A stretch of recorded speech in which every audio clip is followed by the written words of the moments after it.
नमस्कार दोस्तों, मैं अशोक कुमार और आप देख रहे हो सक्सेस विद एमबीएस क्लासेस का ये ऑनलाइन प्लेटफॉर्म, जिस पर अभी हम कुछ प्रैक्टिकल नॉलेज लेंगे। प्रैक्टिकल नॉलेज मतलब हमने डीसी मशीन कंप्लीट कर ली है, डीसी मोटर हमने पढ़ ली है। डीसी मोटर पढ़ ली है तो लेकिन उनके बारे में जो बनावट होती है डीसी मोटर की, किस तरह से दिखाई देती है, उसके बारे में हम चर्चा करेंगे। तो आपके सामने दिखाई दे रही है ये दो मोटर मेरे पास है। एक ये बड़े वाली मोटर है, कुछ बड़े आकार की है। ये वाली मोटर मेरे पास छोटे आकार की। ठीक है, इसके अंदर क्या है मेरे पास, इन दोनों को चलाने के लिए मुझे एक डीसी सोर्स की ज़रूरत होगी, जो कि मैंने यहाँ पर एक सेल लिया हुआ है, जिसे आप बैटरी बोल सकते हो। ठीक है, बैटरी मेरे पास क्या होगी, बहुत से सेलों को जोड़कर हम बैटरी बना सकते हैं, लेकिन मेरे पास एक ही सेल है तो इसे हम सेल ही बोलेंगे, बैटरी नहीं बोलेंगे। ठीक है, अब क्या है मेरे पास, ये आपने मोटर खिलौने वगैरह में देखी होगी, जो खिलौने थे पहले बच्चे खेलते हैं खिलौने, तो उनके अंदर क्या है, ये मोटर आपने देखी होगी, कभी ख़राब खिलौने देखे हैं तो। ये बड़े वाली मोटर आपने टेप रिकॉर्डर थे पहले, उसके अंदर बड़े वाली मोटर आपने देखी होगी। इसके अंदर क्या है, किस चीज़ की बनावट होती है, किस टाइप की कंस्ट्रक्शन आपको दिखाई देगी इस मोटर की। ठीक है, दोनों मोटर की बनावट लगभग सेम होगी, सेम ही दोनों चीज़ों के अंदर होंगे। जो मेरे पास अंदर के इसके अंदर पार्ट होंगे वो आपको खोल के दिखाऊंगा अभी। सारे पार्ट सेम इसी मोटर के अंदर मिलेंगे, क्योंकि दोनों मोटर डीसी मोटर ही है। एक बार मैं थोड़ा सा इसको चला के दिखाता हूँ आपको। ये तो बिल्कुल सिंपल सा है, बस मैंने क्या करना है, सेल के साथ मैं इसको जोड़ूंगा तो आपको चलती हुई दिखाई देगी। ठीक है, ये आपको कुछ चलती हुई दिखाई देगी, आवाज़ सुनाई दे रही होगी आपको। तो ये क्या है, हमारे पास सेल से चलने वाली मोटर है, यानी कि डीसी सोर्स से चलने वाली मोटर है, तभी हम बोलते हैं डीसी मोटर। ठीक है, अब मैंने आपको एक बात बताई थी, डीसी मोटर के अंदर जो हमारे पास बाहर से हम सप्लाई देते हैं डीसी सप्लाई, ये मेरे पास डीसी सप्लाई थी। अंदर जाने के बाद इसके अंदर क्या होता है वो हम देखते हैं। तो मैं इस मोटर को खोलता हूँ। सबसे पहले क्या है मेरे पास, ये पार्ट मैं बाहर निकाल लेता हूँ इसका। तो आपको पहले बाहर का जो पार्ट है वो थोड़ा सा मैं बताता हूँ आपको।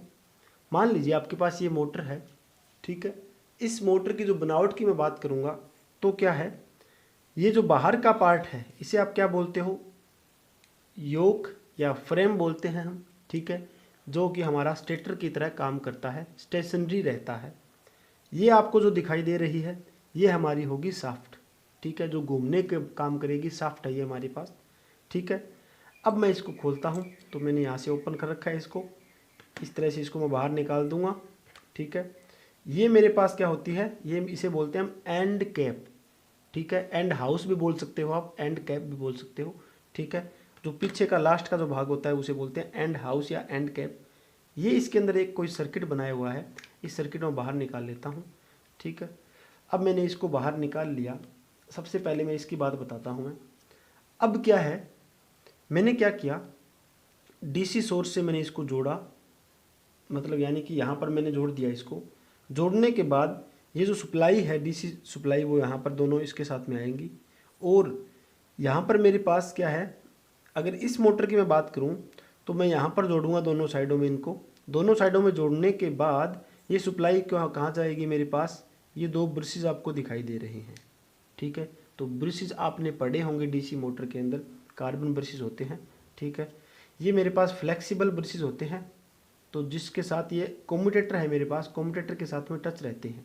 तो आप देख सकते हो, आपको स्क्रीन पे दिखाई दे रहा होगा, ये फ्लेक्सिबल ब्रशेज होते हैं जो कि कम्यूटेटर के साथ में टच रहते हैं, सिर्फ जोड़े हुए नहीं होते, सिर्फ टच में रहेंगे और यहाँ से ये कम्यूटेटर को सप्लाई देंगे। अब चलते हैं कम्यूटेटर के ऊपर, कौन सा होता है कम्यूटेटर। मैं इसको बाहर निकाल लेता हूँ। ये मेरे पास घूमने वाला जो पार्ट है इसको मैंने बाहर निकाल लिया। अब क्या है मेरे पास, ये भाग कुछ इस तरह से था, अंदर इसके ऐसे अंदर आने वाला था इसके अंदर। तो मैंने ये वाला भाग है, यहाँ पर इसकी मैं चर्चा करूँगा। ये वाला भाग जो आपको दिखाई दे रहा है यहाँ पर, शायद आपको दिखाई दे रहा होगा स्क्रीन पे,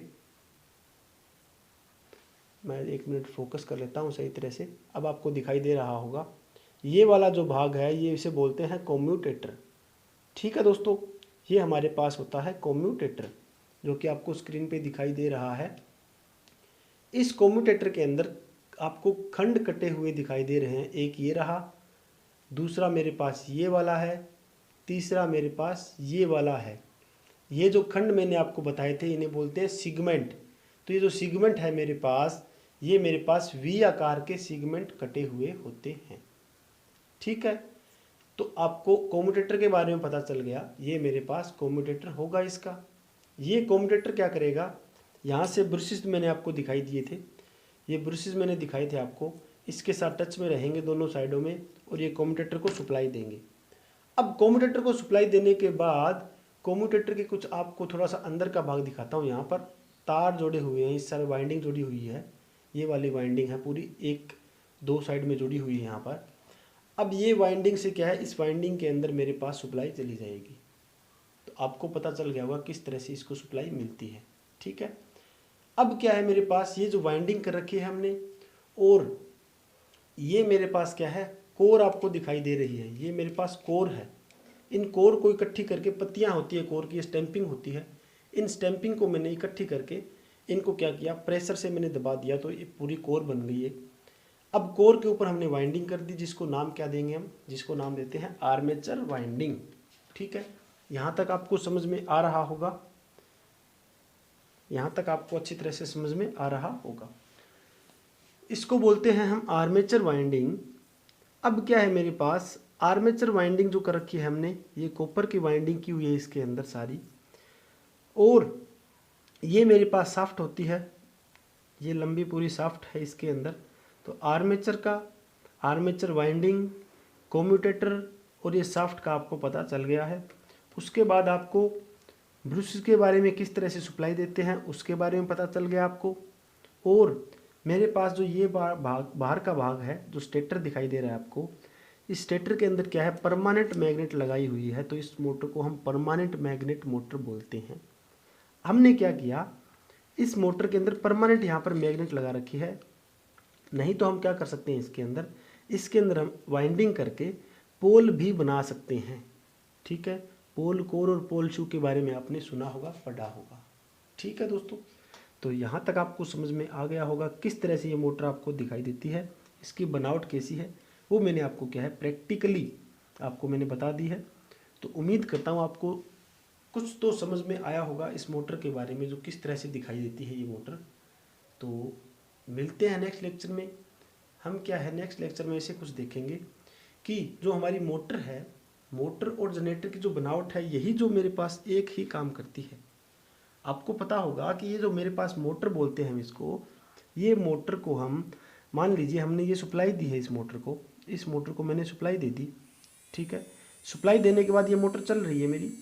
अब मैंने क्या किया, ये सप्लाई मैंने हटा दी और इस शाफ्ट को मैं अगर घुमाऊंगा, ठीक है, किसी बाहरी सोर्स से मैं इस शाफ्ट को घुमाऊंगा, तो क्या होगा मेरे पास, ये शाफ्ट घूमने के बाद अगर मैं यहाँ से सप्लाई चेक करूँगा तो मुझे सप्लाई मिलेगी।